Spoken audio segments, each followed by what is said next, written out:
네, 우리 군의 분석도 나왔습니다. 이 6차 핵실험이 폭발력이 50킬로톤, 킬로톤, 1킬로톤은 TNT 1000톤이 터질 때의 위력에 해당합니다. 50킬로톤이라면은 1945년 일본 나가사키, 히로시마에 떨어졌던 원자 폭탄이 20킬로톤입니다. 그러니까 그것보다 2배 이상 강한 것입니다. 그 당시에 20킬로톤의 위력으로 8만 명이 즉시의 목숨을 잃은 바 있습니다. 국방부 취재하는 강정규 기자 연결돼 있습니다. 강 기자 나오십시오. 네, 국방부입니다. 네, 우리 군의 평가 자세히 전해 주시죠.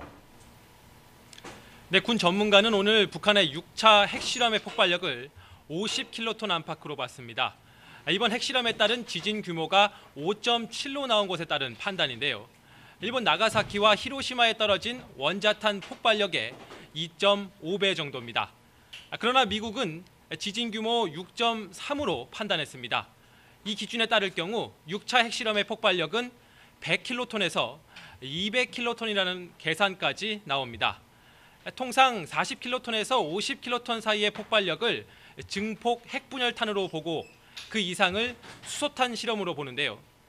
따라서 6차 핵실험이 북한의 주장대로 수소탄 실험이었는지 더 따져봐야 한다는 입장입니다.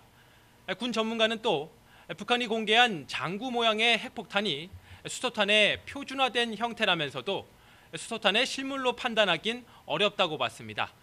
또 북한이 수소탄을 ICBM에 탑재하고 무기화하기까진 아직 더 많은 시간이 필요한 것으로 내다봤습니다. 네, 그러니까 50킬로톤이냐 아니면 수소폭탄이라고 정말 볼 수 있는 100킬로톤 이상이냐 좀 더 추가 분석이 나와야 될 것 같습니다. 우리 군은 지금 어떻게 대응하고 있습니까? 네, 군 당국은 북한 측 발표 내용을 바탕으로 추가 분석 작업을 벌이고 있습니다. 북한 측 주장대로 수소폭탄 실험을 한 것인지 또 대륙간 탄도미사일 ICBM에 탑재될 수 있을 만큼 탄두를 소형화한 것인지 등을 따져보고 있습니다. 북한 발표에 따라 군 당국도 오늘 낮 함경북도 길쭉은 풍계리 일대에서 발생한 인공지진을 북한의 제6차 핵실험으로 규정했습니다.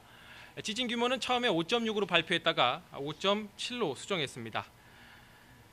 군 당국은 북한의 6차 핵실험 이후 위기조치반을 긴급 소집하고 전군의 대북 감시 경계태세를 격상했습니다. 또 한미 공조 아래 북한군의 동향을 면밀하게 감시하면서 다양한 대응 방안을 검토하고 있습니다.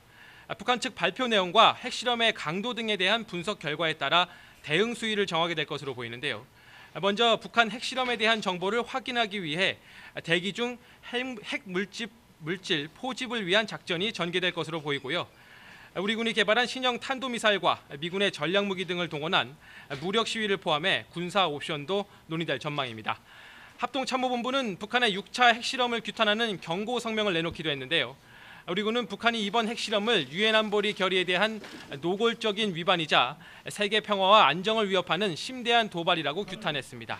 이어 한미동맹은 북한의 도발을 응징할 충분한 능력을 갖췄다면서 이후 발생하는 모든 사태의 책임은 북한에 있다고 경고했습니다. 지금까지 국방부에서 YTN 강정규입니다.